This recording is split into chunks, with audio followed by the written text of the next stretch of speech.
Alhamdulillahirrahmanirrahim. Puji syukur kita panjatkan kehadiran Allah Subhanahu wa Ta'ala karena atas nikmatnya kepada kita semua, sehingga pada hari ini kita dapat berkumpul di sini, insya Allah dalam keadaan sehat walafiat, dalam acara in-house training dan diseminasi budaya positif di negeri Kuripan Kidul 2. Salawat serta salam senantiasa tercurah limpahkan kepada ketua kita Nabi Muhammad SAW yang selalu kita nantikan syafaatnya di yaumul qiyamah nanti.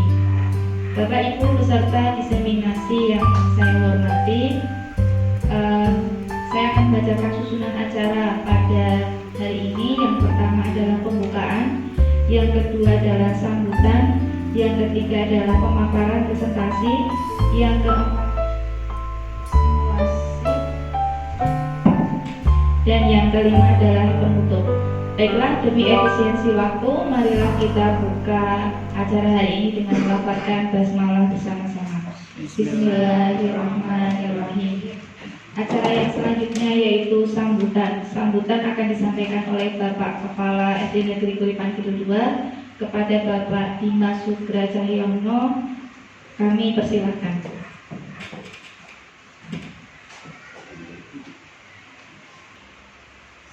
Assalamualaikum warahmatullahi wabarakatuh. Yang saya hormati Bapak Ketua Komite, Pak Tri, dan Bapak Nur Komar selaku Wakil Ketua Komite SD Negeri Kuripan Kidul 2, serta Bapak Ibu Guru SD Negeri Kuripan Kidul 2 yang sangat saya hormati dan sangat saya banggakan. Pertama-tama marilah kita panjatkan syukur dan Tuhan Yang Maha Esa karena atas berkat dan rahmat hidupnya kita semua dapat berkumpul di sini untuk mengikuti kegiatan in-house training dan diseminasi budaya positif yang akan dinarasumberi oleh Ibu Isnani Afidah Indonesia Sarjana Pendidikan dan Ibu Siti Tamamah Sarjana Pendidikan. Beliau berdua adalah calon guru penggerak yang sedang mengikuti pendidikan guru penggerak angkatan 9 yang jika lancar maka mereka tahun depan akan lulus dan mendapat sertifikat guru penggerak dan berhak atau layak jika nantinya didaftarkan menjadi kepala sekolah. Semoga mereka berdua bisa dan mau untuk menerima amanah tersebut. Ini adalah salah satu kegiatan yang menjadi hal wajib dilakukan pada pendidikan guru penggerak, yaitu melakukan diseminasi budaya positif. Sekaligus ini adalah kegiatan in-house training supaya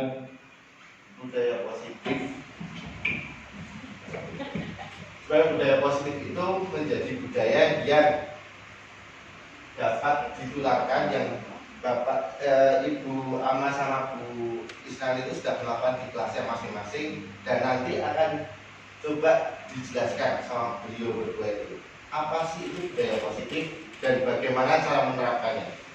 Karena salah satu nilai yang agak rendah di rapor pendidikan kita tahun 2022 itu adalah salah satunya tentang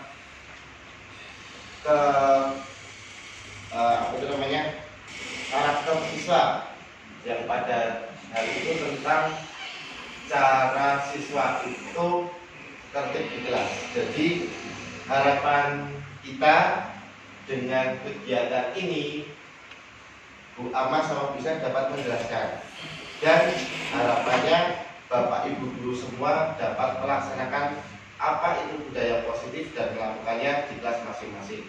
Selain itu, salah satu mimpi saya adalah semua guru di SD Negeri Kuripan Kidul 2 bisa menjadi guru penggerak. Semangat! Kiranya cukup sekian hal yang dapat saya sampaikan. Terima kasih. Jika ada salah kata, mohon maaf. Akhir kata, wassalamualaikum warahmatullahi wabarakatuh. Waalaikumsalam warahmatullahi wabarakatuh.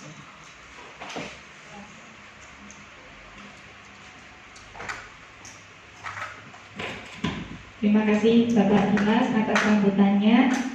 Memasuki acara yang selanjutnya yaitu acara inti, yaitu diseminasi budaya positif yang kali ini akan dipaparkan oleh dua narasumber. Yang pertama yaitu Bu Siti Tamamah dan yang kedua adalah oleh saya sendiri, Isnani Abidullah.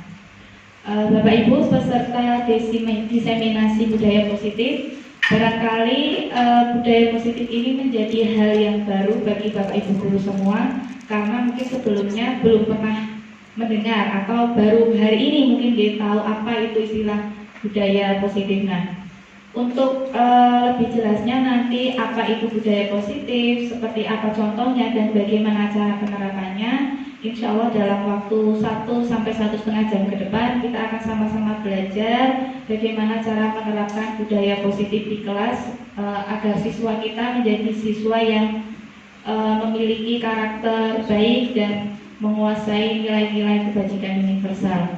Nah, langsung saja untuk mengefisiensikan waktu, pemaparan materi yang pertama akan disampaikan oleh Bu Siti Tamamah. Monggo Bu Siti Tamamah.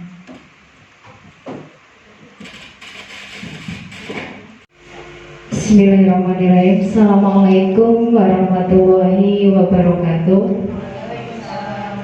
Alhamdulillahirabbil alamin wassalatu wassalamu ala asyrofil anbiya'i wal mursalin wa ala alihi wa sahbihi ajmain, amma ba'du.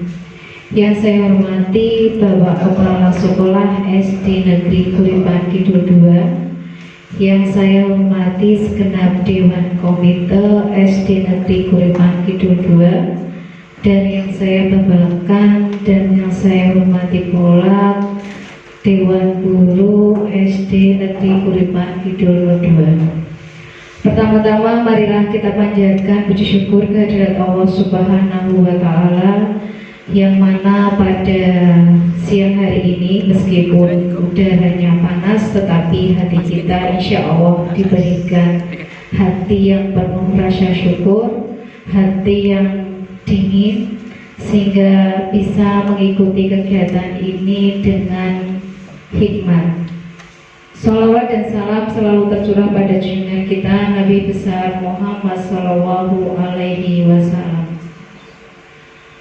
Bapak dan Ibu yang saya hormati, di sini saya dengan Bu Isna sedikit akan berbagi praktek baik. Jadi saya dan Bu Isna ini mengikuti program guru penggerak angkatan 9. Nah, ini adalah bagian dari aksi nyata.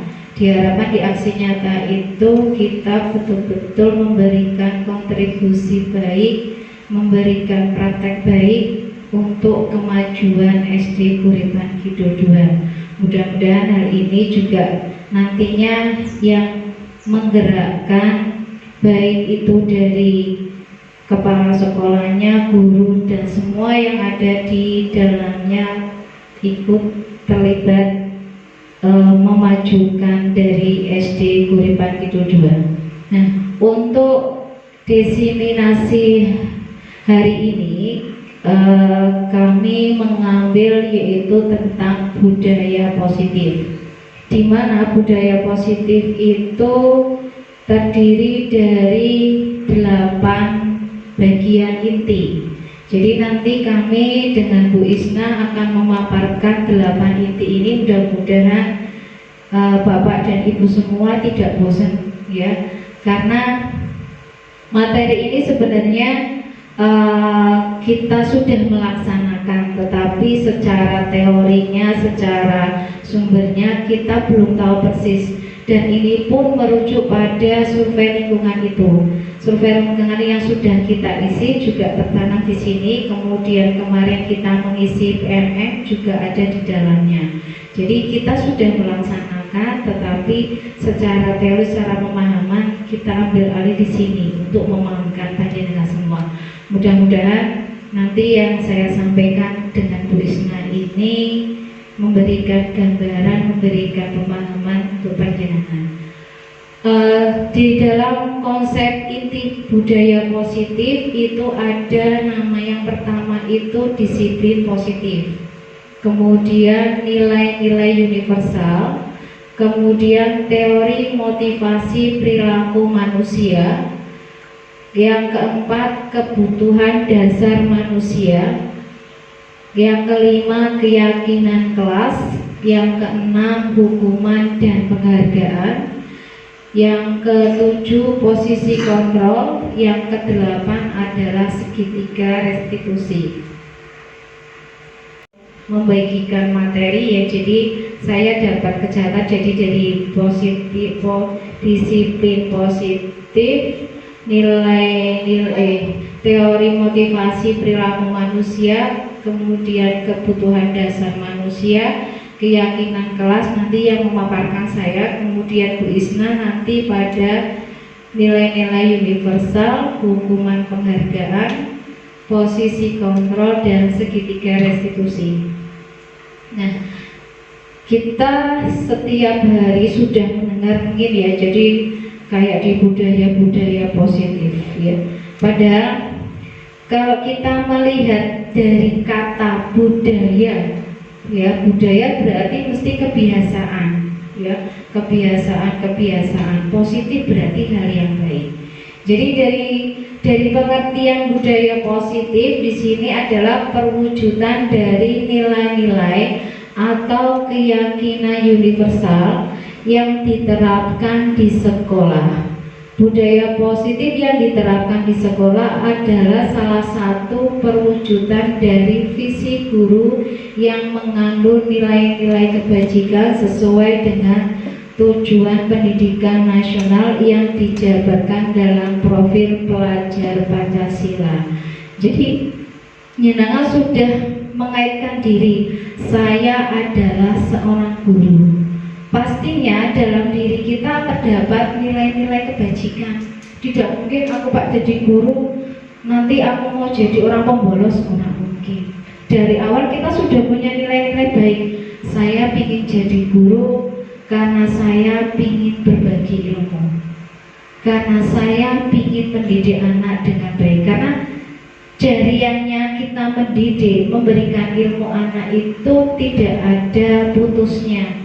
Jadi terus menerus mengalir. Nah, ini sudah, kalau kita sudah insya Allah, jadi kalau semacam kita ingin, aku ibaratnya saya ingin jadi guru, berarti kita sudah mempunyai teladan, nantinya kita akan ditiru murid-murid kita. Nah, itu sudah melekat pada diri sejak kita sudah diniatkan menjadi seorang pendidik. Kemudian hal ini di budaya positif itu terdapat pada pendidikan nasional. Jadi sudah dicantumkan di situ.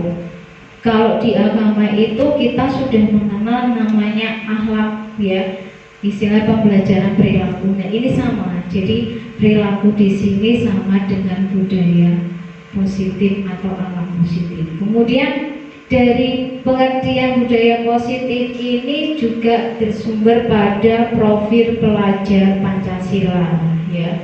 Jadi yang kita tahu dalam profil pelajar Pancasila pun ada beriman dan bertakwa dan berakhlak mulia, kemudian berkebinekaan global, terus bergotong royong, bernalar kritis, mandiri. Nah, ini sudah dijabarkan dalam budaya positif. Kemudian karena di dalam pendidikan itu bapak pendidikan kita adalah Ki Hajar Dewantara. Jadi dalam ilmunya dia mengatakan dalam sebuah buku, yaitu pada dasar-dasar pendidikan keluarga. Kalau kita nikah itu kan mesti diajari sama kau Bu Afi sama Bu Puji dulu. Tapi kalau Pak Tri, Pak Umar wis apal. Ya. Jadi dalam keluarga itu kita punya pedoman ini yang nantinya untuk mendidik putra-putri kita. Jadi anak itu tidak akan jauh dari, kayak buah itu tidak jauh dari pohonnya, sama dengan kita. Jadi kalau katakan cerminan anak itu ya paling tidak kita lihat dari orang tuanya. Jadi insya Allah kalau kita sudah punya etikat baik untuk mendidik anak dengan baik, meskipun anak kita kadang ibaratnya banyak makelnya dan sebagainya, ya kita doakan insya Allah doa kita yang istiqomah ini nantinya diijabahi. Nah, kemudian di dalam Kiai Hajar Dewantara, jadi beliau menyatakan bahwa kita ambil contoh perbandingan dengan hidup tumbuh-tumbuhan seorang petani. Dalam hakikatnya sama kewajibannya dengan seorang pendidik. Petani itu ibaratnya sama dengan seorang pendidik yang menanam padi misalnya hanya dapat menuntun tumbuhnya padi. Dia diamati terus padinya tumbuh. Kemudian setelah itu kok kondisinya lebih bagus, kemudian ia dapat memperbaiki tanah. Setelah tanah, memelihara tanaman padi. Oh, kita tanamnya benar, sudah diolah, kemudian memelihara padi. Setelah itu dia masih punya PR lagi, yaitu memberi pupuk dan air, membasmi ulat-ulat atau jamur-jamur yang mengganggu hidup tanaman padi dan lain sebagainya. Jadi dia amati betul-betul, kira-kira aku padi kita pakai mau diapakan, kebutuhannya apa saja, kemudian hal yang baik untuk padi apa. Sama halnya kita pendidikan di sekolahan, itu juga kita perhatikan, kira-kira saya punya anak peserta didik yang seperti ini harus bagaimana. Kemudian kita lihat kebutuhan anak peserta didik, kemudian kita coba melihat kira-kira anak ini tak olah seperti apa. Nah, kemudian Bapak dan Ibu,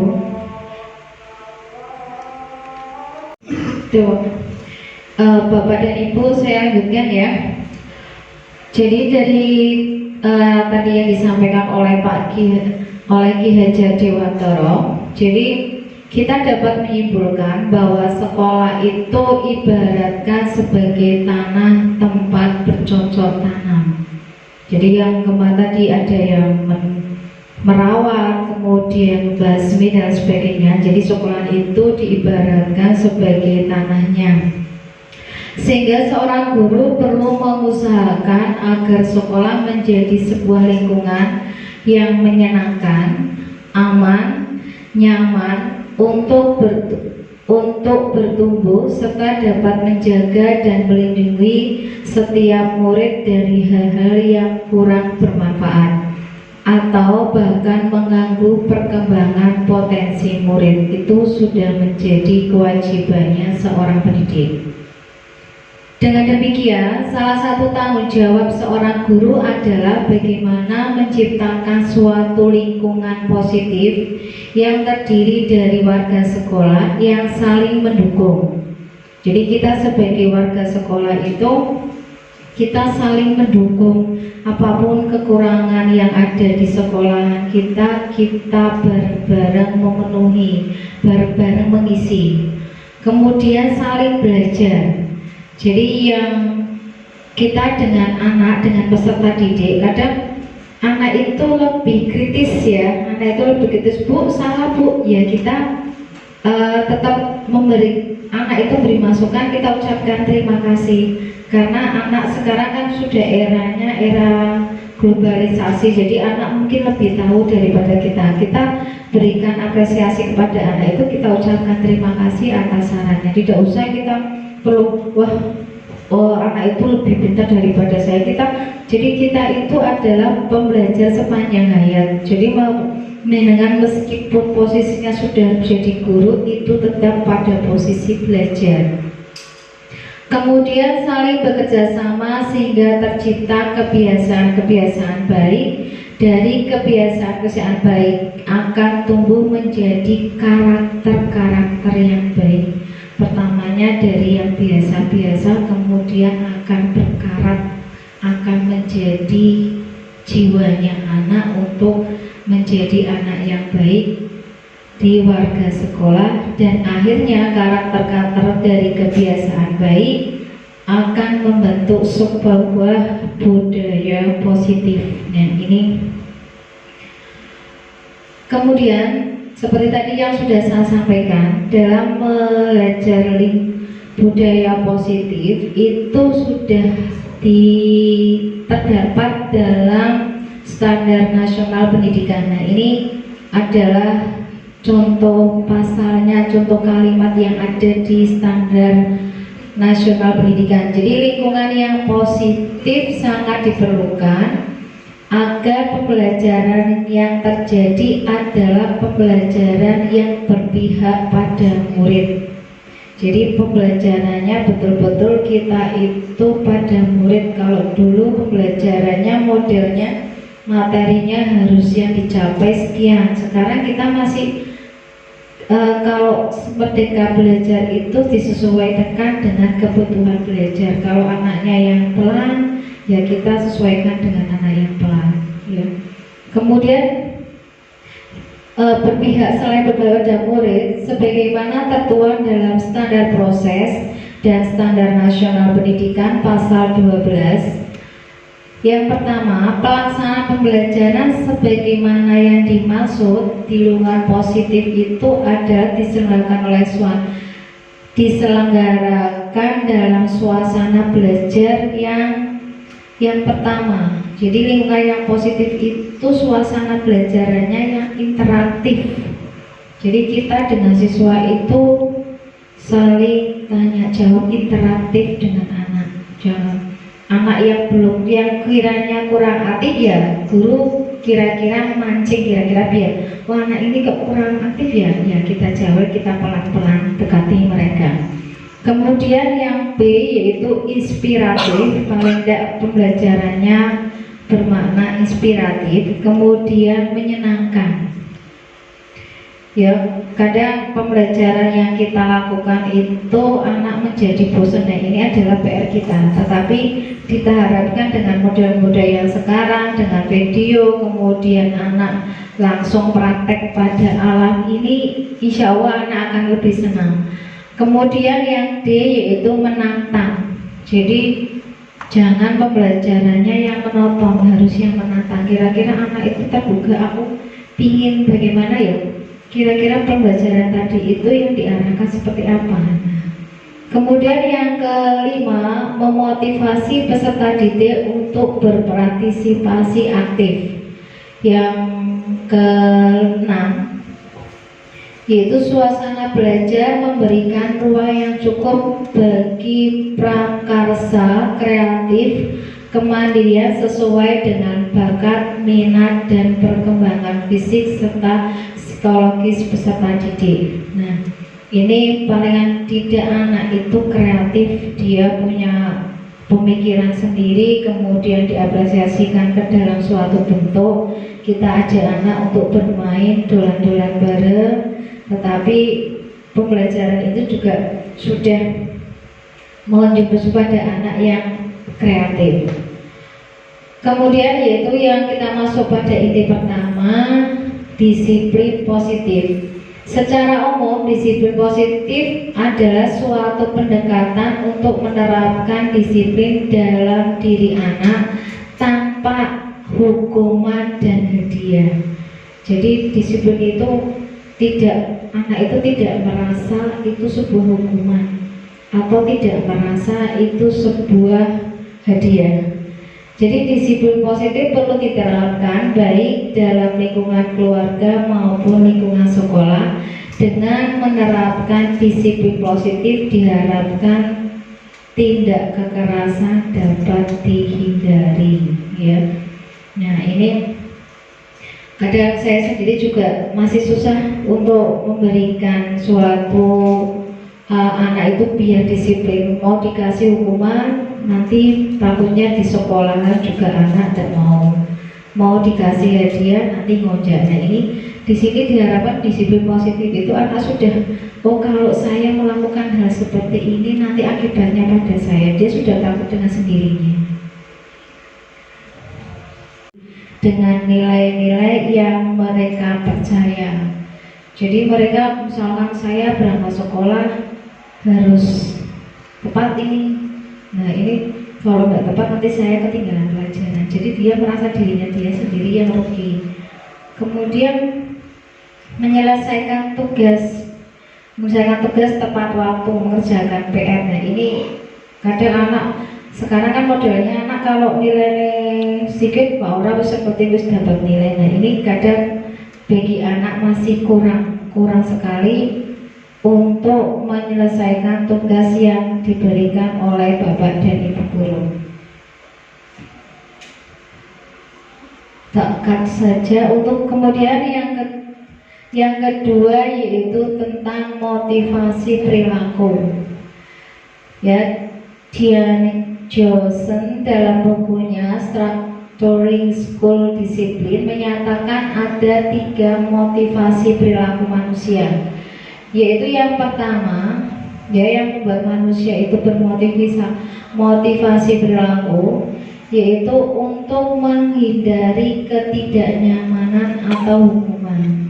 Jadi dia melakukan sesuatu hanya untuk menghindari ketidaknyamanan atau hukuman. Kemudian yang kedua, untuk mendapatkan imbalan atau penghargaan dari orang lain.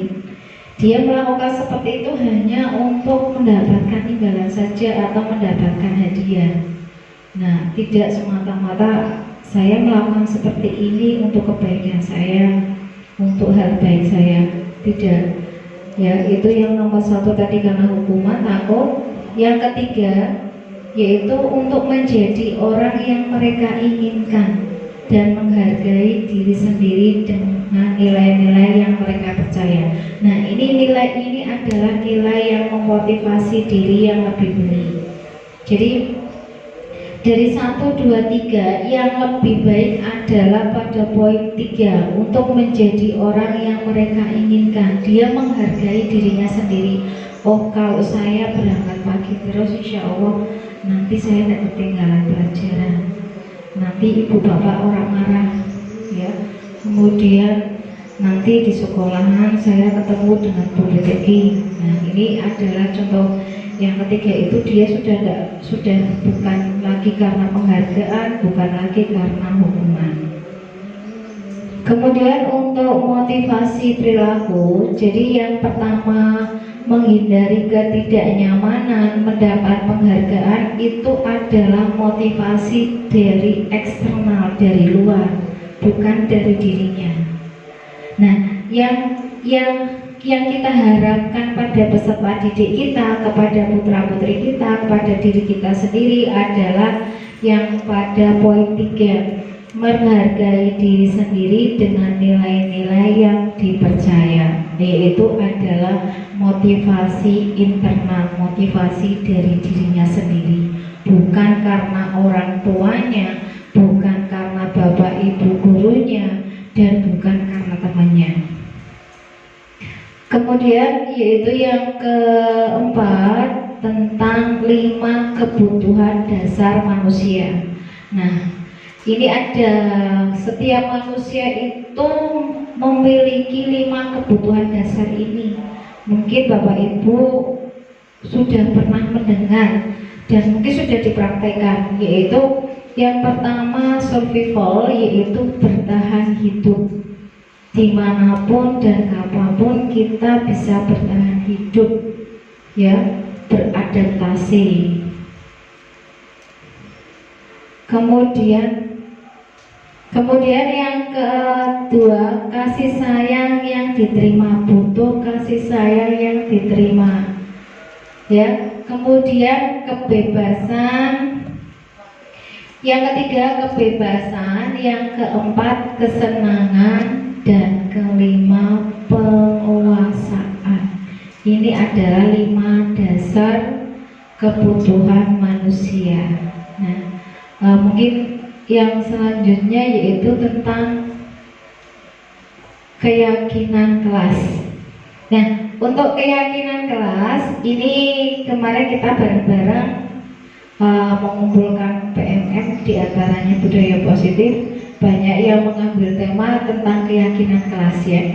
Keyakinan kelas yaitu nilai-nilai kebajikan universal yang disepakati bersama. Di kelas-kelas sudah kita buat, kemudian anak-anak sudah disepakati, sudah ditandatangani, dan anak-anak tanpa kita harus ngomong, tanpa harus kita ingatkan, anak sudah tahu, Bu, tidak sesuai dengan keyakinan kelasnya terjadi di kelas saya seperti itu. Kemudian apa itu keyakinan kelas? Yaitu metode untuk menimbulkan kembali disiplin positif yang didasari oleh motivasi dari diri. Jadi sebenarnya ini hanya saja. Nah, ini contoh kecil. Jadi dalam keyakinan kelas itu tidak ada kalimat negatif, semua kalimatnya positif. Selalu bersikap positif, senantiasa menjadi diri terbaik. Ya, biasanya jangan berbohong, ya biasa. Dan ini nanti dirubah menjadi kalimat positif. Jadi selalu bersikap positif, sudah mengikuti semuanya. Kemudian ini di dalam pembuatan keyakinan kelas kita mendampingi anak. Jadi anak dituntut satu-satu agar mereka dalam menyampaikan kalimatnya tidak menggunakan kalimat negatif. Kemudian setelah itu biar mereka mengingatnya tanpa kita harus ngobrol, sampai harus mengingatkan kepada anak, biar anak menempel, kemudian ditandatangani oleh anak-anak masing-masing biar temannya membaca. Ini salah satu bentuk keyakinan kelas. Nah, ini nanti untuk nilai kebajikan universal akan disampaikan oleh Bu Ismani. Mungkin dari saya cukup. Mohon maaf apabila dalam penyampaian masih banyak kekurangan, karena manusia itu tidak luput dari namanya salah. Sekuntum emas untuk kekasih, saya ucapkan terima kasih. Wassalamualaikum warahmatullahi wabarakatuh. Tentang apa itu disiplin positif, kemudian bagaimana menyusun keyakinan kelas. Nah, pada kesempatan kali ini saya akan menyambung apa yang sudah disampaikan oleh Bu Ama. Yang pertama tentang nilai kebajikan universal. Tadi Bu Ama sudah menjelaskan bahwa dalam menerapkan budaya positif itu kita menggunakan keyakinan kelas. Nah, jadi keyakinan kelas ini tadi secara pengertiannya yaitu nilai-nilai kebajikan universal yang disepakati bersama. Nah, di sini yang menyepakati itu konteksnya adalah siswa, guru, serta jika memungkinkan adalah warga sekolah yang lain. Nah, mungkin yang menjadi pertanyaan Bapak Ibu guru, nilai-nilai kebajikan universal itu apa? Nilai-nilai kebajikan universal itu macamnya apa saja? Nah, jadi Bapak Ibu, nilai kebajikan universal itu secara pengertian adalah nilai-nilai kebaikan positif yang disepakati bersama bahkan oleh beberapa kelompok, komunitas maupun dunia sebagai suatu kebaikan. Nah, di sini banyak referensi nilai-nilai kebajikan positif yang umumnya kita sudah mengenal adalah nilai-nilai kebajikan positif yang terkandung pada profil pelajar Pancasila. Sudah disebutkan ada 6, beriman dan bertakwa pada Tuhan Yang Maha Esa, berakhlak mulia, berkebinekaan global, gotong royong, mandiri, kreatif dan bernalar kritis. Nah, kemudian selain itu juga ada nilai-nilai kebajikan yang lain, ada kebersihan, ada keamanan, rendah hati, menghargai atau menghormati orang lain, peduli, kesehatan, empati, toleransi, dan sebagainya. Masih banyak sekali nilai-nilai kebaikan universal. Selanjutnya,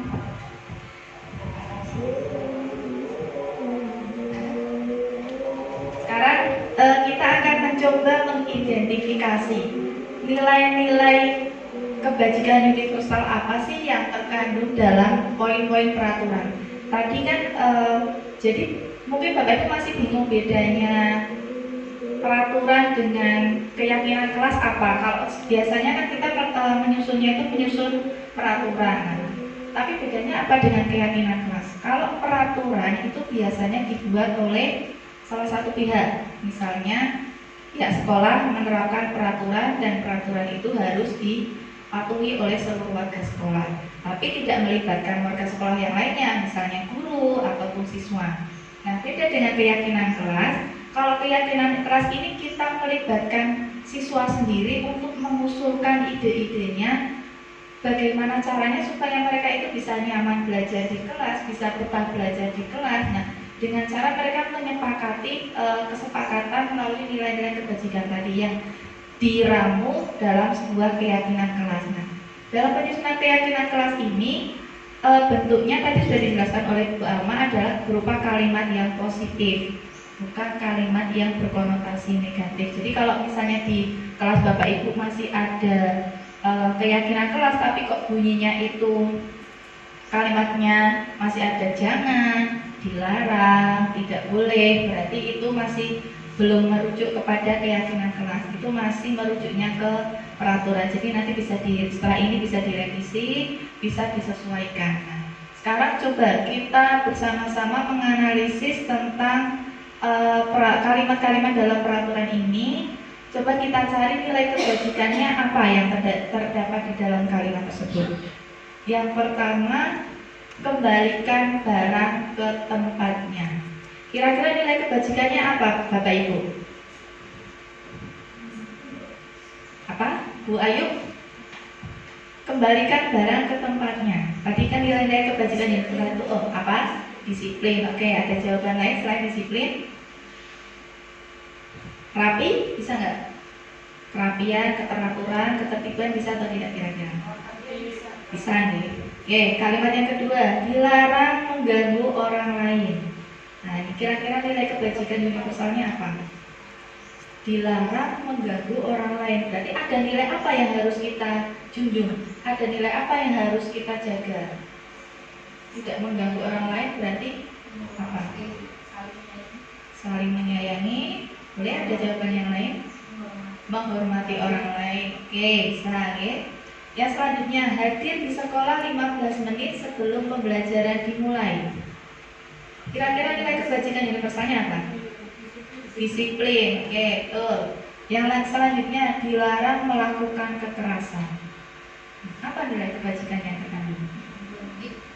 Berbuat baik, boleh. Tujuannya tidak melakukan kekerasan itu supaya tercipta apa biasanya? Kerukunan, bisa kasih sayang, bisa ya. Dilarang menggunakan narkoba. Nah, ini jelasnya. Dilarang menggunakan narkoba berarti kalian kebajikannya apa? Apa Bu?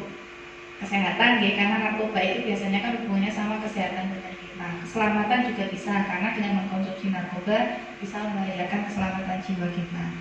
Selanjutnya, bergantian atau menunggu giliran. Apa ini nilai kebajikannya? Antri ya, menghormati hak orang lain ya, sesuai gilirannya. Dilarang merokok, Pak Komar. Nilai kebajikannya apa Pak Komar? Kesehatan, terus gunakan masker sama ya, kesehatan. Berjalan di kelas dan koridor. Ini apa? Nah, jawabannya kira-kira seperti ini. Kerapian, disiplin, ketertiban, kemudian dilarang mengganggu orang lain. Benar tadi menghormati orang lain, di sekolah 15 menit disiplin. Oke, kita lanjutkan. Nah, biasanya dalam pelaksanaan keyakinan kelas yang sudah disepakati oleh siswa maupun guru itu pasti ada yang namanya pelanggaran. Tidak mungkin semua keyakinan kelas, semua kesepakatan kelas yang sudah kita bentuk itu bisa berjalan dengan mulus tanpa adanya kendala. Di sini pelanggaran, apalagi kalau kita di tatarannya anak SD ya. Kalau di SMP mungkin SMP, SMA itu anak-anaknya sudah dolor, sudah mapan, sudah paham. Tapi kalau untuk di tataran SD itu anak-anak masih harus sering diingatkan. Bahkan mereka sendiri mungkin lupa kalau mereka pernah membuat kesepakatan atau keyakinan kelas bersama. Nah, biasanya ketika terjadi pelanggaran terhadap keyakinan yang sudah disepakati, apa yang Bapak Ibu lakukan? Memberikan apa biasanya? Hukuman, apalagi? Sanksi, apalagi? Denda. Oke, memberikan sanksi, hukuman, denda. Ada yang memberikan konsekuensi mungkin? Nah, oke ada. Kalau saya tuh ingat dulu konsekuensi itu pertama kali saya dengar ketika saya di SMA. Jadi dulu waktu ikut ekstra atau kegiatan yang diampu oleh kakak kelas, pasti kalau kita terlambat melakukan kesalahan, kakak kelas akan mengatakan konsekuensi dek, konsekuensi. Tetapi apa yang harus kita lakukan dari konsekuensi? Ternyata kita disuruh push up, kita disuruh squat jam dan melakukan aktivitas fisik lainnya. Nah, terus bedanya apa sih hukuman dan konsekuensi itu? Nah, di sini dijelaskan bahwa hukuman adalah sesuatu yang menyakitkan yang harus terjadi. Jadi di mana-mana yang kalau ada hukuman itu pasti menyakitkan. Siapa yang merasa tersakiti? Siapa yang merasa tersakiti? Yang terkena hukuman. Tersangkanya pasti akan merasa kesakitan. Kemudian hukuman juga membuat terasa tidak nyaman dalam waktu yang panjang, ya. Bisa menyebabkan trauma juga, ya, biasanya hukuman itu. Hukuman juga bersifat tidak terencana atau tiba-tiba. Anak atau murid tidak tahu apa yang akan terjadi dan tidak dilibatkan. Nah, ini biasanya hukuman itu bersifat spontanitas. Jadi ada pelanggaran, kemudian langsung guru tanpa babi bu, tanpa mengajak diskusi siswa, tanpa menanyakan alasannya apa, langsung memberikan hukuman. Nah, kemudian hukuman bersifat satu arah, ya karena tadi tidak ada diskusi, berarti kan sumbernya hanya dari satu arah, yaitu guru, dari pihak guru yang memberikan, dan murid hanya menerima suatu hukuman tanpa melalui suatu kesepakatan. Di sini murid juga biasanya tidak mampu untuk menolak, tidak mampu untuk melawan, jadi dia hanya pasrah menerima hukuman dari gurunya atau pengarahan dari pihak guru, baik sebelum atau selalu berupa hukuman fisik, misalnya suruh lari, suruh hormat bendera, suruh squat jam, push up. Tetapi bisa juga dengan perbuatan atau kata-kata. Pernah betul misalnya Bapak Ibu marah kepada putra putri panjenengan di rumah, ataupun mungkin marah kepada anak-anak, kemudian memutuskan untuk ngenengke. Pernah atau enggak? Kalau saya pernah. Jadi saking saya anyele, saking saya bongkone, timbangannya muntah, timbangannya saya melakukan hal-hal yang tidak sewajarnya, maka saya memilih untuk diam dan ngenengke bocah itu. Jadi ketika bocah itu, anak tersebut yang melakukan kesalahan itu, katakanlah mengajak kita komunikasi dan sebagainya, kita memilih untuk mengabaikan. Menurut kita itu sudah baik, padahal ternyata itu juga merupakan salah satu bentuk dari hukuman, karena tadi hukuman tidak hanya berupa fisik tapi juga bisa perbuatan. Contohnya tadi ngenengke bocah, atau mungkin dengan kata-kata nih, kita marahi dengan nada yang tinggi, dengan nada yang keras. Nah, ini tadi pengertian hukuman. Selanjutnya adalah konsekuensi. Nah, tadi saya sampaikan apa sih bedanya hukuman dengan konsekuensi? Kalau tadi hukuman sudah saya jelaskan, sekarang konsekuensi. Konsekuensi itu sudah terencana atau sudah disepakati. Nah, ini bedanya dengan hukuman. Kalau hukuman itu tidak ada kesepakatan antara pemberi hukuman dengan yang diberi hukuman, kalau konsekuensi itu sudah ada kesepakatan bersama antara yang memberi hukuman dengan yang akan menerima hukuman. Sudah terjadi kesepakatan apabila nanti terjadi sebuah pelanggaran, maka si pelanggar itu bersedia untuk menerima konsekuensinya. Oke, ini kita bahasnya konsekuensi ini. Kemudian pada umumnya bentuk-bentuk konsekuensi dibuat oleh pihak guru ataupun sekolah, dan murid sudah mengetahui sebelumnya konsekuensi yang akan diterima bila ada pelanggaran. Aturan dan konsekuensi yang akan seperti ini sudah diketahui sebelumnya murid. Dan ini sebagai konsekuensi dan hukum itu bedanya yang satu, pertama sumbernya. Sumbernya kalau hukuman itu satu arah, kalau konsekuensi itu dua arah, ada kesepakatan antara guru dan murid. Selain itu juga perbedaan yang mendasar dari hukuman dan konsekuensi, biasanya kalau hukuman itu sering tidak logis. Tidak logisnya maksudnya bagaimana? Misalnya anak tidak menggunakan seragam lengkap, kemudian guru memberikan hukumannya apa? Lari keliling lapangan. Kira-kira logis tahu betul Bapak Ibu? Pelanggarannya tidak mengenakan seragam lengkap. Kemudian anak dihukum untuk berlari keliling lapangan. Ada hubungannya nggak antara hukuman dengan bentuk pelanggarannya? Tidak ada, nggih. Nah, tidak ada. Kalau konsekuensi itu logisnya bagaimana? Jadi konsekuensi itu merupakan bentuk tanggung jawabnya atas perbuatan yang telah dilakukan siswa, dan bentuk konsekuensinya itu berhubungan atau sejalan dengan pelanggaran yang sudah dilakukan. Misalnya ada seorang anak yang tidak sengaja menumpahkan minum temannya. Nah, biasanya guru akan membuat konsekuensinya apa?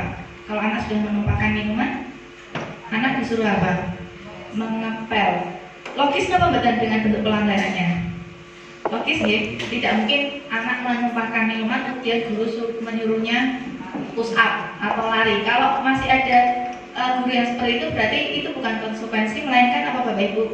Hukuman ya. Jadi kalau hukuman itu tidak logis, kalau konsekuensi itu logis. Nah, sekarang mari kita coba membedakan. Menurut Bapak Ibu, ini bentuk hukuman atau konsekuensi?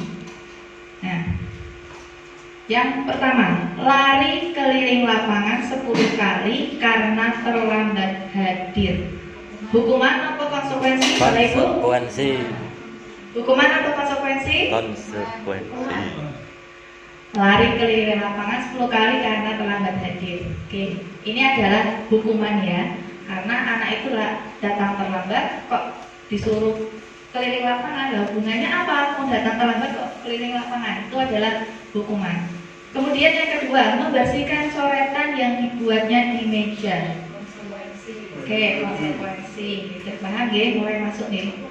Push up 10 kali karena tidak memakai masker. Hukuman. Hukuman. Berdiri 1 kaki di depan kelas karena tidak mengerjakan PR. Hukuman juga. Hukuman. Membersihkan tumpahan air yang tidak sengaja tersenggol. Konsekuensi. Konsekuensi. Kehilangan 10 menit istirahat untuk mengerjakan tugas karena terlambat dan tertinggal pelajaran. Konsekuensi. Konsekuensi. Alhamdulillah. Kalau anak tidak mengerjakan PR sekian kali kemudian disuruh membersihkan mosek WC, itu berarti hukuman atau konsekuensi Bapak Ibu? Tergantung. Hukuman ya. Jadi Tergantung. yang masih pernah melakukan seperti itu, ayo kita kurangi sedikit-sedikit. Ini juga saya kadang juga nek wis mangkal karo bocah ngono kan wis tapan diberi sampah. Pelanggarannya tidak tertib saat berdoa, tetapi anak disuruh mengerjakannya memungut sampah. Nah, berarti besok lagi kalau ada anak tidak berdoa, berarti konsekuensinya apa? Doa sendiri. Nah, berdoa sendiri itu lebih logis nih, sesuai dengan bentuk pelanggarannya. Baik. Yang selanjutnya, nah, dalam menghadapi masalah-masalah ataupun pelanggaran-pelanggaran dalam pelaksanaan keyakinan kelas, di sini guru dituntut untuk memiliki kontrol, untuk memposisikan diri. Bagaimana guru tersebut harus bertindak, harus bersikap. Setidaknya ada 5 posisi kontrol guru yang kita pelajari dalam pendidikan guru penggerak ini. Yang pertama adalah posisi kontrol penghukum. Yang selanjutnya adalah posisi kontrol teman. Kemudian pembuat rasa bersalah, pemantau, dan manajer. Untuk penjelasannya, pertama posisi kontrol penghukum. Ciri-cirinya apa? Kalau guru itu telah menerapkan posisi kontrol penghukum.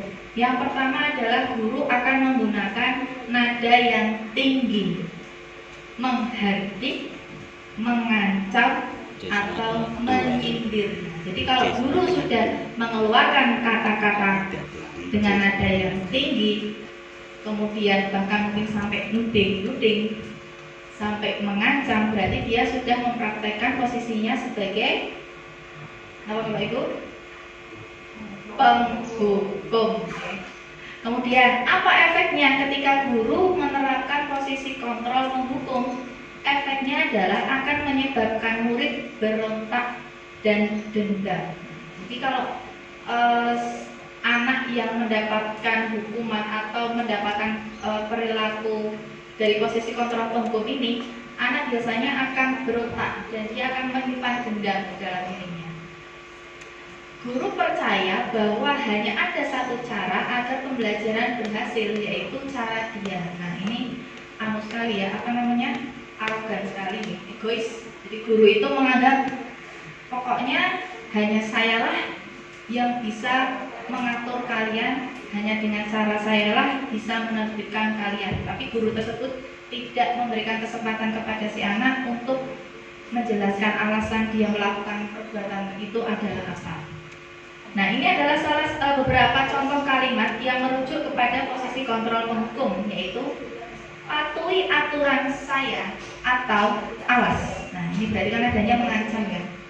Awas, nek kowe ngesuk bolos tak tinggal tak unggahke, itu adalah salah satu bentuk kata-kata atau kalimat dalam posisi kontrol penghukum. Kemudian ada juga kamu selalu saja salah. Jadi guru itu selalu menjudge bahwa si murid itu salah. Selanjutnya selalu, pasti selalu yang terakhir. Nah, misalnya ada yang terlambat, sopo sing biasanya langganan terlambat. Afi meneh, telat meneh. Itu yang ngomong bukan Pak Dimas, itu yang ngomong biasanya saya pertama. Posisi yang selanjutnya adalah membuat rasa bersalah. Nah, kalau tadi adalah yang pertama posisi penghukum, yang kedua adalah membuat rasa bersalah. Ciri-cirinya bagaimana? Ciri-cirinya adalah menggunakan nada yang lembut. Kalau posisi penghukum tadi nadanya kasar, nadanya tinggi dan keras, maka kalau membuat rasa bersalah itu nadanya lebih lembut, lebih halus, tenang, namun kata-katanya buat murid merasa gagal. Jadi tenang, alon tapi jelek. Kalau saya mikir jadi kayaknya tidak marah, tidak apa ya namanya, yaitu tadi tidak marah, tetapi kata-katanya itu menusuk hati. Dan ketika guru telah menerapkan posisi kontrol sebagai pembuat rasa bersalah, itu dapat menyebabkan murid merasa salah, tidak berharga, dan mengecewakan orang-orang yang disayanginya, sehingga murid tersebut akan menyimpan emosi. Jadi dia akan memendam emosinya karena dia merasa, oh berarti saya salah ya, oh saya berarti telah gagal ya, seperti itu. Contoh kalimatnya adalah, ibu sangat kecewa dengan kamu, atau berapa kali bapak harus memberitahu. Jadi di sini posisinya gurunya itu seperti sudah putus asa, harus dengan cara apa lagi sih saya Bu Guru, Pak Guru menasihati kamu. Bagaimana kalau orang tuamu tahu? Itu adalah kata-kata atau narasi-narasi yang bisa kita biasa digunakan dalam membuat rasa bersalah. Posisi yang selanjutnya yaitu sebagai teman. Nah ini mungkin barangkali Bapak Ibu juga tidak jarang ya memposisikan diri sebagai teman. Ciri-cirinya apa? Ciri-cirinya adalah menggunakan nada yang ramah, akrab, senda gurau, dengan mimik dan ekspresi wajah yang tersenyum ya. Jadi kalau posisi penghukum itu wajahnya garang biasanya. Kemudian kalau membuat rasa bersalah itu gurunya itu merasa ya sudahlah. Tapi kalau teman itu berbeda. Jadi seolah tidak terjadi apa-apa. Jadi guru ini bersikap sangat ramah, ceria, hai, kemudian menyapa murid-muridnya seolah-olah tidak ada masalah apa-apa. Dan di sini akan menimbulkan dampak.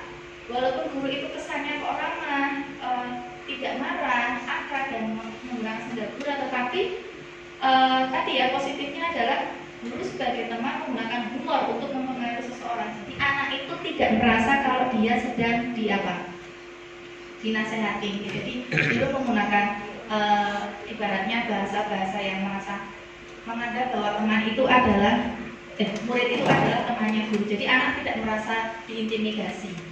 Tapi ini juga menyebabkan dampak negatif. Dampak negatifnya apa? Jika guru menolak membantu, siswa menjadi kecewa. Nah, siswa juga menjadi ketergantungan dengan guru tertentu. Misalnya dengan Bu Amah. Bu Amah itu kalau dengan muridnya kita kan terkenal Bu Ama itu terkenalnya ceria, lemah lembut, tidak pernah berkata nada tinggi seperti itu. Murid-muridnya Bu Ama itu kalau sama Bu Ama manut, care gitu, karena dia aku nek berbuat salah Bu Ama nggak pernah marah kok. Bu Ama itu selalu, ini misalnya Bu Ama itu selalu selalu care sama aku, selalu mendukung aku, selalu ibaratnya menganggap aku sebagai teman. Tetapi di posisi yang lain, ketika siswa tersebut dihadapkan dengan guru yang lain, dia jadi hilang sifat-sifat atau kebiasaan-kebiasaan baiknya. Misalnya ketika dengan Bu Ama, siswa tersebut biasa manut, kemudian biasa aktif di kelas. Tapi ketika yang dilarang Bu Ama tidak masuk, kemudian diajar oleh guru yang lain, itu bisa jadi siswanya menjadi apa? Memberontak. Dan ini sering sekali terjadi di sekolah kita. Saya juga pernah mendapatkan laporan misalnya kalau diajar dengan guru ini itu anak-anaknya manut, tapi ketika diganti dengan guru yang lain itu kok anak-anaknya jadi memberontak atau susah diatur dan sebagainya. Berarti itu ada posisi yang kurang tepat yang diterapkan guru. Yang selanjutnya adalah posisi pemantau. Posisi pemantau ini ciri-cirinya adalah menggunakan nada datar dan formal. Jadi secara protokoler ya, ibaratnya guru itu ketika berkomunikasi dengan si pelanggar itu menggunakan nada yang datar dan formal, mengandalkan data peraturan. Misalnya, ayo, kamu tahu jam sekolah kita masuk jam berapa? Nah, kamu tahu kalau jam di sekolah kita itu ada kegiatan apa saja peraturannya? Nah, misalnya itu disebutkan. Nah, itu dalam posisi pemantau, guru akan menjabarkan peraturan-peraturan yang sudah ada. Itu sebagai data untuk memvalidasi atau sebagai bukti dari kesalahan si muridnya. Nah, guru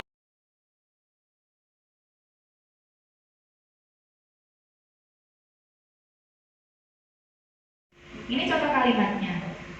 Peraturannya apa? Apa yang telah kamu lakukan? Sanksi atau konsekuensinya apa? Jadi tidak dengan nada yang tinggi, tidak dengan nada yang keras, tidak dengan nada yang lembut. Peraturannya apa? Tidak seperti itu. Kalau itu nanti tenang. Atau tidak dengan nada yang peraturannya apa? Tidak seperti itu. Tapi formal dan nadanya datar. Peraturannya apa? Apa yang telah kamu lakukan? Sanksi atau konsekuensinya apa? Itu adalah posisi pemantau. Dan posisi yang terakhir adalah posisi manajer.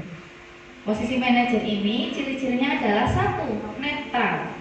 Jadi guru yang menerapkan posisi kontrol sebagai manajer, dia tidak akan bersikap terlalu ramah dan juga tidak menggunakan nada yang tinggi. Jadi netral. Kemudian dampaknya ketika guru menerapkan posisi kontrol manajer adalah murid akan menjadi mandiri dan mampu mencari pemecahan masalah. Selanjutnya, di sini tugas guru bukan lagi untuk mengatur murid. Ini bertolak belakang sekali dengan posisi penghukum. Kalau tadi posisi penghukum itu guru meyakini bahwa hanya dialah yang mampu mengatur murid, hanya dengan cara dialah dapat membuat murid disiplin. Berbeda dengan manajer. Kalau manajer itu siswa diajak untuk berdiskusi, untuk menemukan masalah dia sendiri. Dengan menanyakan apa? Dengan menanyakan pertanyaan seperti ini. Apa yang kita yakini? Bersediakah kamu memperbaikinya? Apa rencanamu untuk memperbaikinya? Nah, dalam pendidikan guru penggerak ini, tadi kan kita menggunakan filosofi pendidikannya Bapak pendidikan kita, yaitu Ki Hajar Dewantara. Di mana dalam penerapan budaya disiplin positifnya itu kita merujuk kepada perubahan paradigma dari perilaku behavioristik atau perilaku yang didasarkan atas stimulus dan respon, kita geser ke posisi kontrol. Jadi kalau dulu mungkin kita zaman kuliah kita belajarnya untuk mendisiplinkan anak itu menggunakan teorinya Pavlov ya Bu Abi ya, yang anjing dikeliling-keliling ya, itu kemudian dia akan keluar air liurnya. Di Merdeka Belajar ini yang kiblatnya kita adalah filosofi pendidikan yang Ki Dewantoro, kita menggeser dari pemahaman perilaku behavioristik menuju ke posisi kontrol. Nah, di sini penekanannya adalah peran gurunya. Untuk memerdekakan murid, guru menempatkan posisi sebagai manajer. Guru berbuat sesuatu bersama dengan murid, mempersilahkan murid mempertanggungjawabkan perilakunya, mendukung murid agar dapat menemukan solusi atas permasalahannya sendiri. Nah, disinilah poin pentingnya. Jadi diharapkan pada pembelajaran Merdeka Belajar ini, guru sudah tidak lagi menggunakan posisi pendukung, tetapi guru lebih memperbanyak posisinya sebagai posisi kontrol. Karena di sini kita juga bergeser, karena tadi paradigmanya juga bergeser, maka kita juga bergeser dari identitas siswa gagal karena tadi mendapat posisi penghukum dan pembuat rasa bersalah, kita bergeser ke posisi identitas sukses. Nah, jadi yang tadinya itu siswa merasa, oh aku gagal, aku tidak bisa, maka kita tumbuhkan supaya siswa itu percaya diri, supaya siswa itu mampu untuk menemukan solusi dari masalah yang dialaminya. Nah, ini adalah contoh pertanyaan kalimat. Saya kecewa sekali dengan kamu. Ini berarti posisi kontrolnya apa ini? Saya kecewa sekali dengan kamu. Berarti apa? Apakah penghukum atau pemantau atau teman atau pembuat rasa bersalah? Membuat rasa bersalah. Membuat rasa bersalah. Saya kecewa sekali dengan kamu. Kamu tidak pernah benar melakukannya. Ini kecewa. Penghukum. Ayolah, lakukan demi saya ya, teman. Apakah kamu mau mendapatkan stiker bintang hari ini? Ini teman juga, karena dia dalam posisi teman itu kalimat-kalimatnya itu bersifat persuasif juga, jadi membujuk ya. Selain tadi menggunakan nada yang ramah, akras, Gundagura juga menggunakan kalimat-kalimat yang bersifat persuasif ya. Kamu selalu yang paling terakhir. Jelas ini apa? Menghukum. Kamu tidak akan mendapatkan bintang bila tidak menyelesaikan tugas ini ya. Kamu tidak akan mendapatkan bintang bila tidak menyelesaikan tugas ini ya. Apa berarti? Nah, berarti apa? Teman ya biasanya ya. Nah, teman kan tadi memberikan ini persuasif. Berarti kan kita mengiming-iming seseorang. Kemudian berapa kali sih saya sudah mengatakan kepada kamu hukum ya? Oke, lanjut. Nah, kalau tadi hukuman dan konsekuensi hukuman itu tidak disarankan dan konsekuensi itu masih belum maksimal karena konsekuensi juga sifatnya masih stimulus respon, maka dalam pendidikan guru penggerak ini kita belajar restitusi. Restitusi itu adalah salah satu proses menciptakan kondisi bagi murid untuk memperbaiki kesalahan mereka, sehingga mereka bisa kembali pada kelompok mereka dengan karakter yang lebih kuat. Nah, disinilah poin pentingnya kenapa kok restitusi itu harus dijalankan, kenapa tidak hukuman, kenapa tidak konsekuensi, kenapa kok harus restitusi, karena dalam restitusi ini kita mengajak siswa untuk memperbaiki kesalahannya. Bukan kita yang menawarkan solusi, tetapi siswa yang mencetuskan solusinya sendiri. Oh, kalau aku sudah seperti ini, berarti aku harus begini ya, bro. Nah, seperti itu. Sehingga ketika siswa itu telah berhasil melaksanakan restitusi, siswa tersebut akan tumbuh menjadi siswa yang mandiri, percaya diri, dan dia berani untuk kembali ke kelompoknya dengan identitas yang lebih kuat atau karakter yang lebih kuat. Nah, ini adalah diagram tahapan penerapan segitiga restitusi, di mana dalam segitiga restitusi kita mengenal adanya 3 tahapan. Yang pertama adalah menstabilkan identitas. Yang kedua yaitu validasi tindakan yang salah, dan yang ketiga adalah menanyakan keyakinan. Dalam tahapan menstabilkan identitas, kita meyakini bahwa setiap orang itu pasti pernah melakukan kesalahan. Tidak ada manusia yang sempurna tanpa dosa kecuali Nabi Muhammad SAW. Ya. Jadi setiap manusia itu pasti memiliki kesalahan walaupun kecil. Di sini guru biasa menggunakan kalimat itu tadi, setiap orang pasti pernah melakukan kesalahan.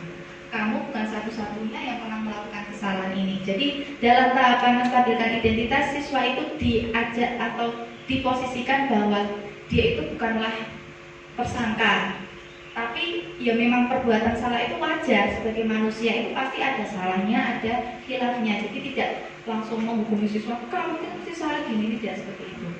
Kemudian setelah kita melewati menstabilkan identitas, setelah siswa itu tenang, setelah kita stabilkan, kita masuk ke tahapan yang kedua, yaitu validasi tindakan yang salah. Nah, validasi tindakan yang salah ini jangan terkecoh dengan kata valid gitu. Kalau biasanya kita mendengar kata valid kan artinya apa? Sah, benar, seperti itu. Tapi yang dimaksud dalam validasi tindakan yang salah ini bukan berarti kita itu membenarkan perilaku salahnya siswa, itu tidak. Tetapi kita berusaha memahami kenapa siswa itu melakukan perbuatan tersebut. Kembali lagi kepada kebutuhan dasar. Jadi kan setiap manusia itu melakukan sesuatu pasti karena ada motivasi untuk memenuhi kebutuhan dasar. Mencoba mengeksplorasi alasan siswa itu apa kok melakukan perbuatan yang salah, dan siswa juga dilatih untuk bersikap jujur, untuk berani mengutarakan alasan dia melakukan kesalahan itu apa. Adakah kamu tentu punya alasan mengapa kamu melakukan itu? Kemudian bisa kita sambung, adakah cara yang lebih efektif untuk mendapatkan apa yang kamu butuhkan? Nah, pertanyaan-pertanyaan ini kita gunakan untuk membangun siswa yang tadi sudah kita stabilkan emosinya, kemudian sudah kita akui, sudah kita terima bahwa alasannya melakukan kesalahan itu ya memang ada alasannya, jadi tidak semata-mata ya sudah saya melakukan tanpa alasan. Pasti kan setiap orang melakukan perbuatan itu ada alasannya. Nah, itu yang berusaha kita pahami. Bukan memahami, bukan membenarkan perilakunya yang salah, tetapi kita berusaha untuk memahami alasan melakukan perbuatan tersebut. Yang selanjutnya adalah menanyakan keyakinan. Nah, kalau identitasnya sudah stabil, kemudian alasannya sudah dikemukakan, nah kita masuk ke keyakinan kelas apa yang kita sepakati. Nah, kita tanyakan kepada siswa, kamu masih ingat kan? Dulu kita pernah buat kesepakatan kelas, keyakinan kelas. Nah, dalam keyakinan kelas tersebut, nilai-nilai apa yang sudah kamu langgar, ataupun kamu meyakininya apa? Apa yang tidak sesuai perbuatan kamu, yang tidak sesuai dengan nilai kebajikannya, itu nilai kebajikan apa? Nah, kemudian kita tanyakan juga, kamu ingin menjadi orang seperti apa? Kemudian kita tanyakan lagi, mau nggak kamu untuk memperbaiki kesalahan kamu, seperti itu. Nah, itulah tahapan-tahapan dalam segitiga restitusi. Nah, ini saya ada kemarin sudah melaksanakan praktek menerapkan segitiga restitusi di kelas saya, yang kebetulan waktu itu memang ada kasus kasusnya yang dilakukan oleh Adam, seperti yang Bapak Ibu guru tahu sendiri, Adam itu karakternya seperti apa. Nah, itu coba saya praktekkan dengan menggunakan segitiga restitusi. Di sini kasusnya Adam adalah siswa kelas 1. Saat pelajaran PAI yang dengan Belina ya, Adam terlibat perselisihan dengan Dina. Adam marah dan berteriak-teriak di kelas dengan menggunakan kata-kata yang kasar. Jadi Adam itu memang dia itu punya perilaku yang perlu kita bantu, perlu kita bimbing, yaitu dia suka menggunakan kata-kata yang kasar. Saat Bu Lina itu berusaha menasihati Adam, berusaha menenangkan Adam, Adamnya justru tidak mau, justru dia berontak dengan marah dan membanting meja dan kursi di kelas. Hal ini membuat kegaduhan sehingga kelas-kelas sebelah, yaitu kelas 2, bahkan kelas 3 itu menjadi terganggu, dan mereka keluar kelas menghampiri kelas 1 untuk melihat apa yang terjadi. Dan di sini saya berusaha mempraktekkan segitiga restitusi.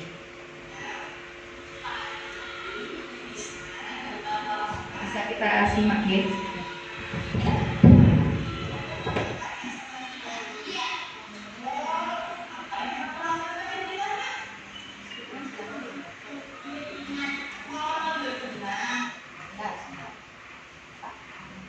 Speakernya masuk LCD. Jadi di sana dapat laporan dari Bulan. Makanya nanti kita bertengkar sama Dina. Iya. Oh, apa yang kamu lakukan pada Dina? Mau nunjuk Dina, terus kamu lakukan apa? Terus ada lagi? Oh, yang pasar siapa? Yang pasar terima adalah berbuat salah itu manusiawi, ya, karena tidak ada manusia yang tidak membuat kesalahan. Wisma juga sama seperti Adam, karena tidak kesalahan. Tapi ada Taurat, hal berarti ada sudah memahami fungsi, ada yang sudah berusaha paksa kekulina dan kekulina. Kemudian ketika akan juga marah untuk bertanya atau tidak. Tidak, kemudian yang mulai duluan. Bu Isma, kita sedang mencari siapa yang benar dan siapa yang salah. Di sini Bu Isma menyajikan kepada Hamza untuk menyelesaikan masalahnya dan mau tidak? Karena jadi berterima kasih pada Adam akan sudah dapat mengendalikan emosi.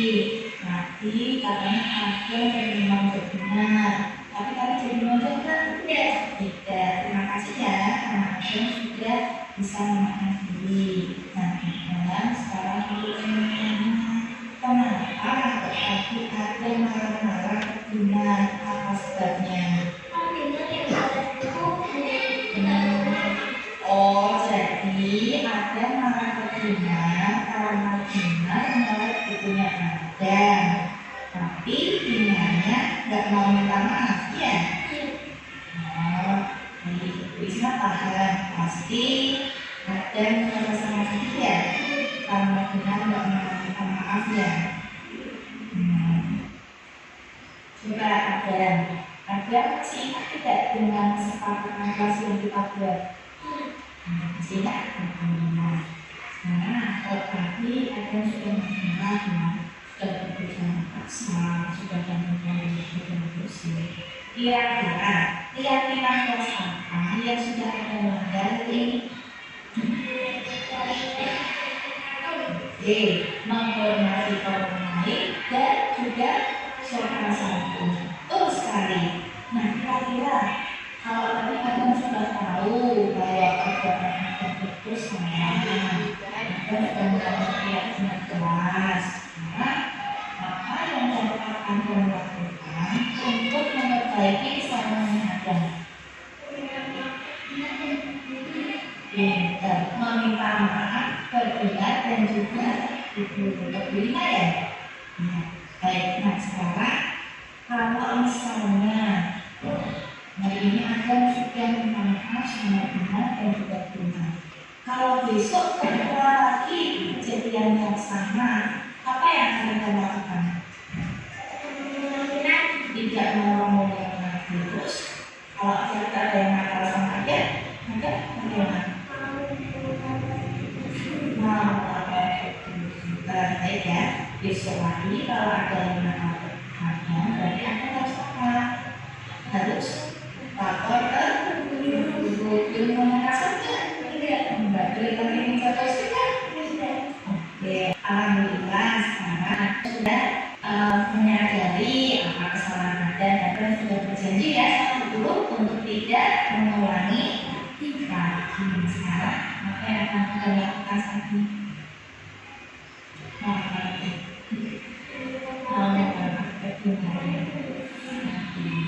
Nanti kemana? Masih saja. Kamu coba kamu cari benar ya, mungkin masih bagian tidak berarti katakan benar, maka minta maaf ya, gitu ya. Terus sudah selesai, maka kamu cari kuliner ke kamu, ya. Bisa? Bisa ya? Bisa. Anda boleh nyari benar keluar, semangat. Ya.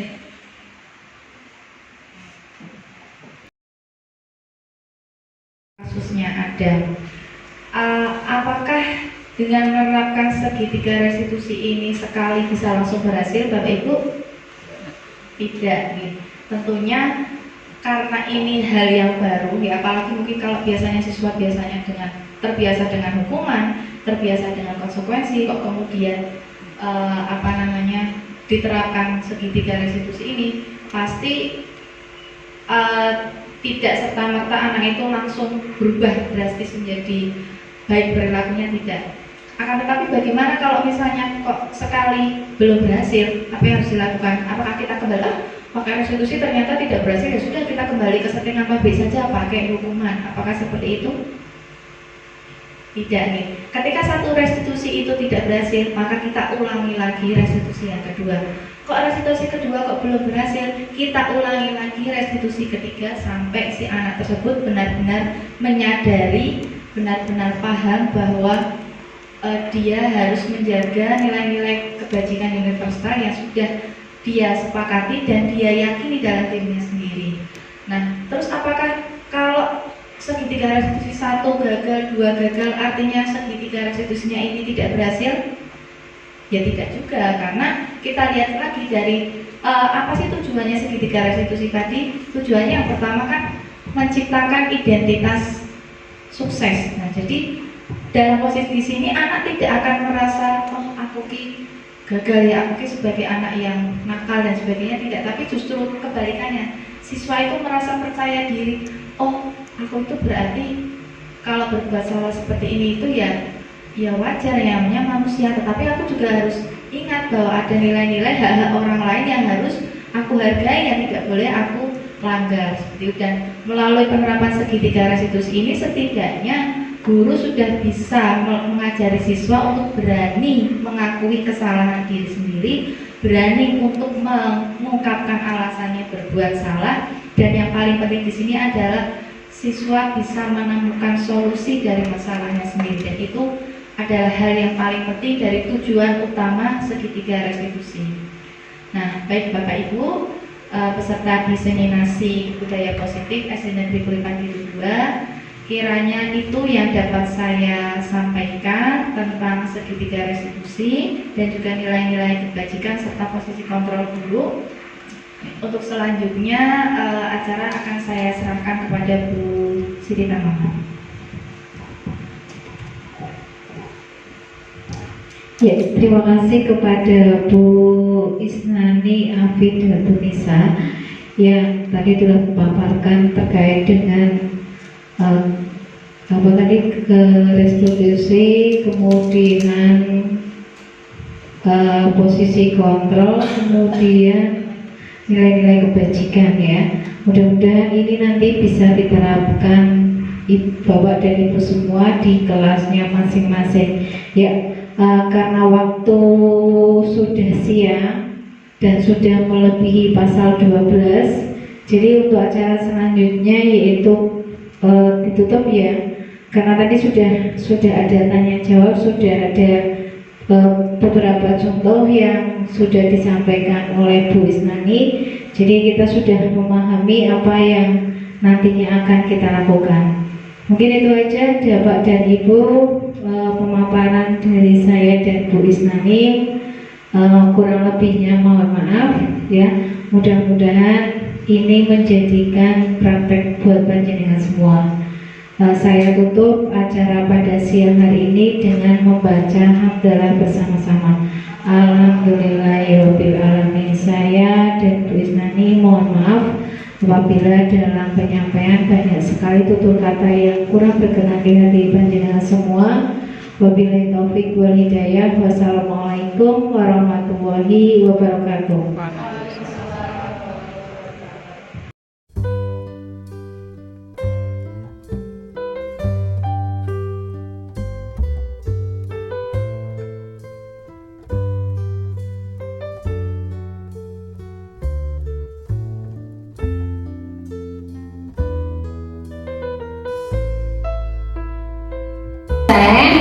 Kamu tahu enggak kenapa kamu dipanggil Bu Ama ke sini? Tahu, Bu. Nah, coba kira-kira apa kesalahan tadi yang kamu lakukan? Iya, Ustaz datang jam berapa sih tadi? 7.30. 7.30. Saya tahu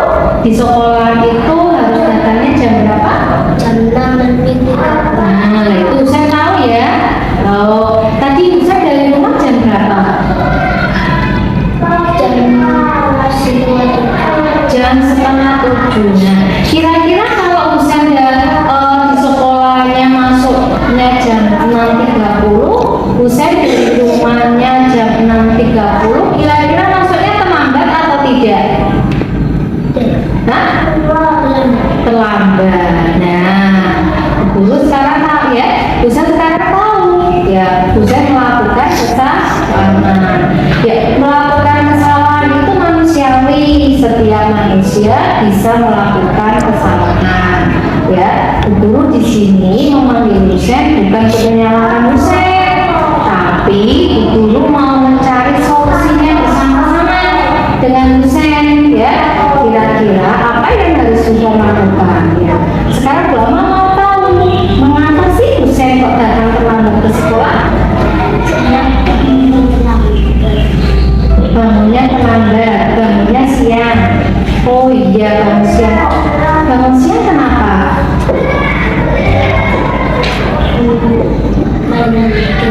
Mainan game. Oh iya. Nah sekarang Husain tahu nggak datang ke sekolah terlambat, ya, kemudian mainan game itu sudah memenuhi keyakinan di dalam kelas tidak? Tidak. Husain tahu keyakinannya di dalam kelas apa? Apa keyakinan di dalam kelas? Masih ingat enggak?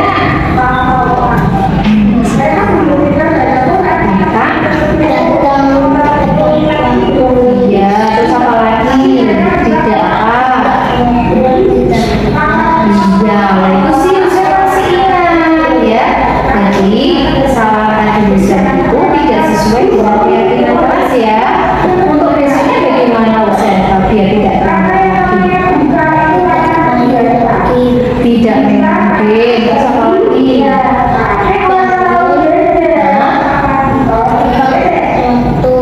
Iya betul, bangun tepat waktu ya. Bisa sudah tahu ya. Jadi saya biar tidak terlambat, tidak usah mungkin. Terus bangunnya juga tepat. Mengingatkan saja ya. Kita cari solusinya biar besok lagi saya tidak terlambat. Itu aja ya Mas Husain ya. Terima kasih ya. Ya silakan kembali ke kelas lagi.